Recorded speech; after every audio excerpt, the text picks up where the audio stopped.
Chapter 21 Turpitude. By morning the laughter was long past. She was awake and dressed, pacing the narrow corridor between the beds before the 4:30 bell. Her breath caught high in her throat, and her blood raced around her body, undecided whether to run fire through her veins, searing her despite the November chill, or freeze to the icy rivulet of a mountain brook.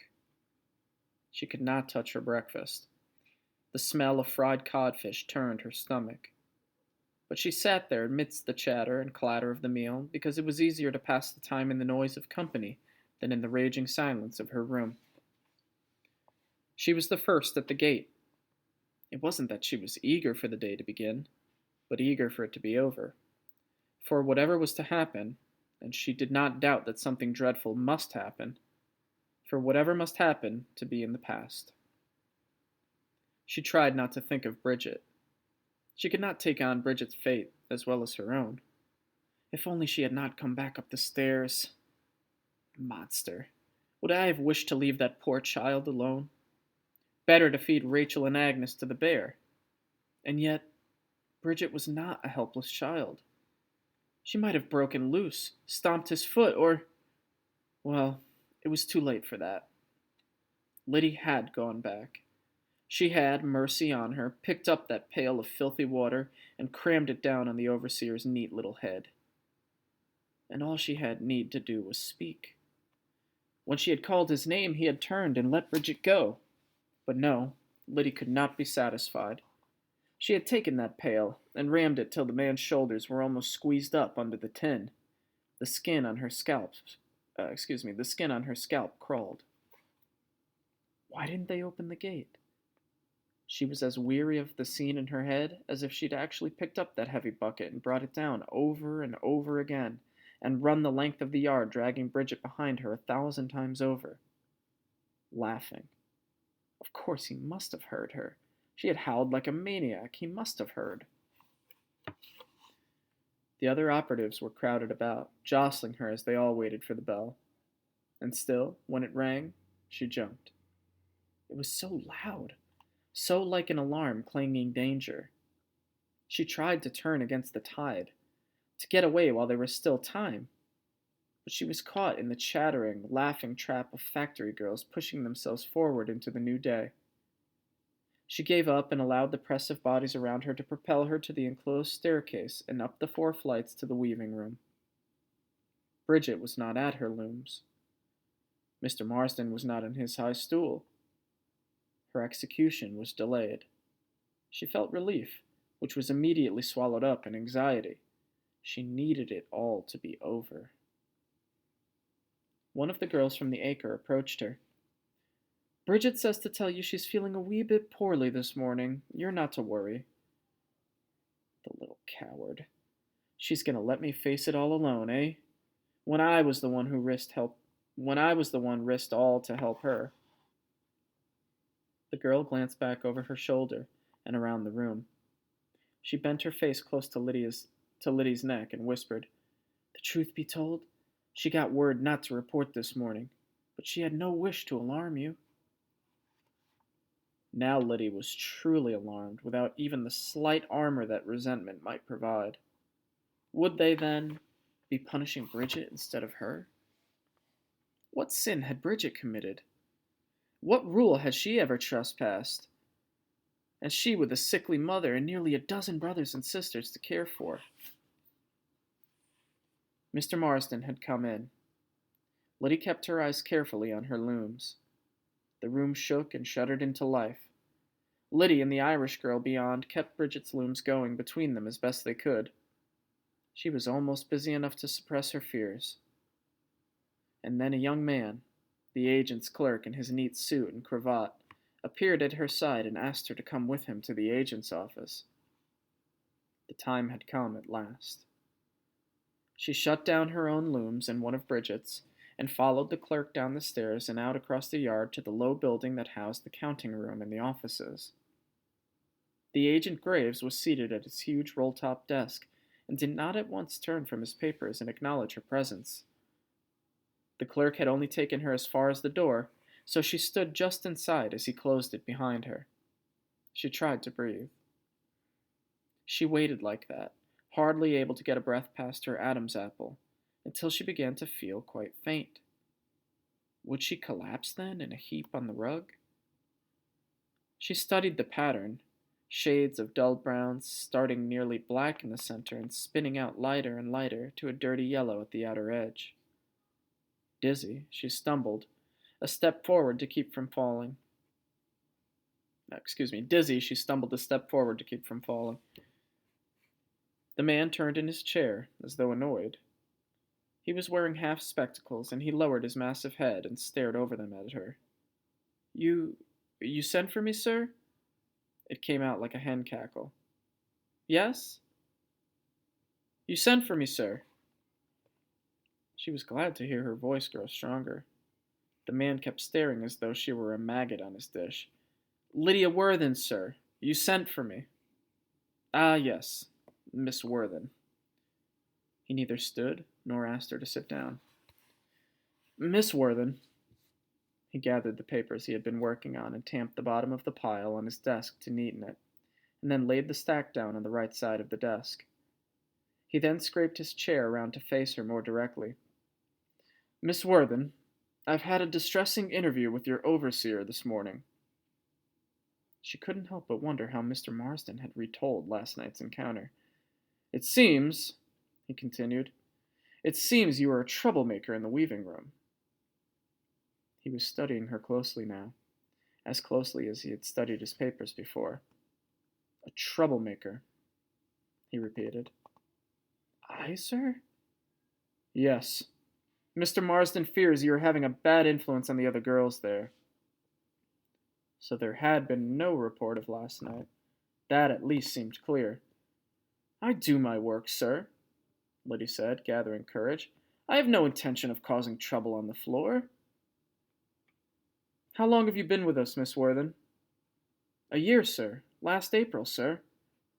And how many looms are you tending at this time? 4, sir. I see. And your wages? On the average? I make a good wage, sir. Lately it's been $3 above my board. Are you satisfied with these wages, then? Yes, sir. I see. And the hours? I'm used to long hours. I manage. I see. And none of this... He waved a massive hand. None of this 10-hour business, eh? I never signed a petition. I meant to, but no need for you to know it. There was a long pause during which the agent took off his spectacles, as though to see her better. So, he said finally, you are not one of these female reform girls. No, sir. I see, he said, replacing his spectacles and looking quite as though he saw much less than he had a few minutes before. I see. She took a tiny step forward. May I ask, sir, why I'm being called a troublemaker? She spoke very softly, but the agent heard her.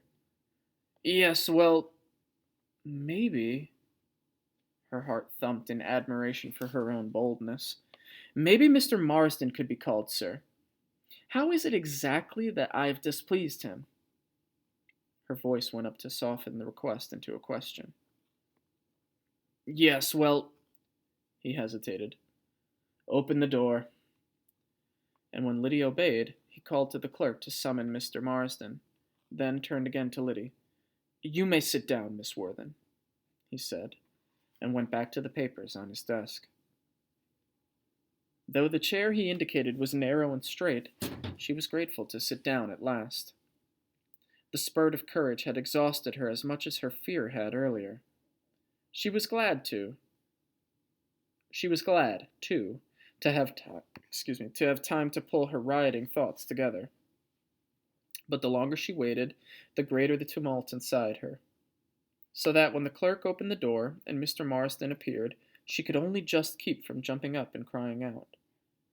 She pressed her back into the spindles of the chair until she could almost feel the print of the wood through to her chest. She kept her eyes on the dizzying oval spiral of the rug. There was a clearing of the throat, and then, "You sent for me, sir?" Lyddie nearly laughed aloud. Her exact words, not 10 minutes before. The superintendent turned in his chair, but again he did not stand or offer the visitor a chair. "Miss Worthen here asked to know the charges against her." Mr. Marsden coughed. Lyddie looked up despite herself.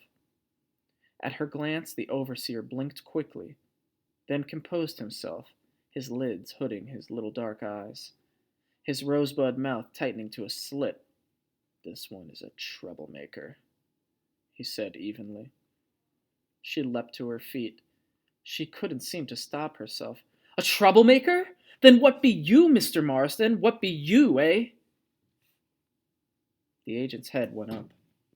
His body was spread and his eyes bulged like a great toad poised to spring. "Sit down, Miss Worthen!"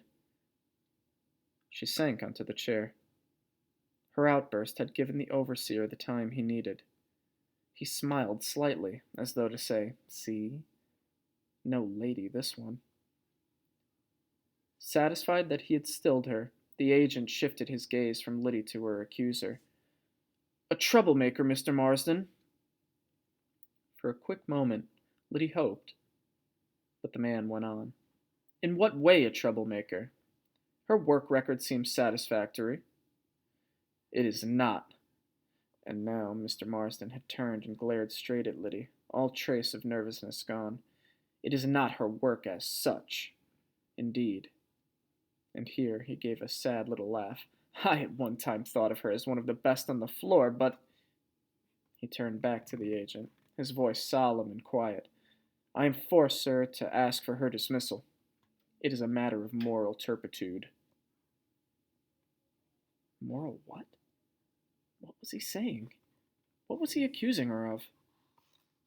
"I see," said the agent, as though all had been explained when nothing had. "I cannot," and now the overseer's voice was fairly dripping with the honey of regret. "For the sake of all the innocent young women in my care, I cannot have among my girls someone who sets an example of moral turpitude."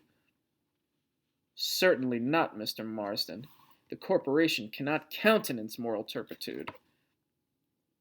She turned, unbelieving, from one man to the other, but they ignored her. She fought for words to counter the drift the interview had taken, but what could she say? She did not know what turpitude was. How could she deny something she did not even know existed? She knew what moral was, but that didn't help. Moral was Amelia's territory of faithful attendance at Sabbath worship and prayer meeting and Bible study, and she couldn't ask for consideration on those counts. She hardly ever went to worship, and Lord knew when she read it wasn't just the Bible. Still, she was no worse than many, was she? At least she was not a papist, and no one was condemning them. She opened her mouth. They were both looking at her sadly, but sternly. In the silence, the battle had been lost. "You may ask the clerk for whatever wages are due you, Miss Worthen," the agent said, turning to his desk. Mr. Marsden gave his superiors back a nod and tight rosebud smile. Did he click his heels? At any rate, he left quickly without another glance toward Lyddie. "You may go now," the agent said without turning. What could she do? She stumbled to her feet and out the door. They paid her wages full and just, but there was no certificate of honorable discharge from the Concord Corporation, and with no certificate she would never be hired by any other corporation in Lowell. She walked out of the tall gate benumbed. She had often dreamed of this last day, but in her dreams she would be going home in triumph, and now there was no triumph and no home to go to, even in disgrace.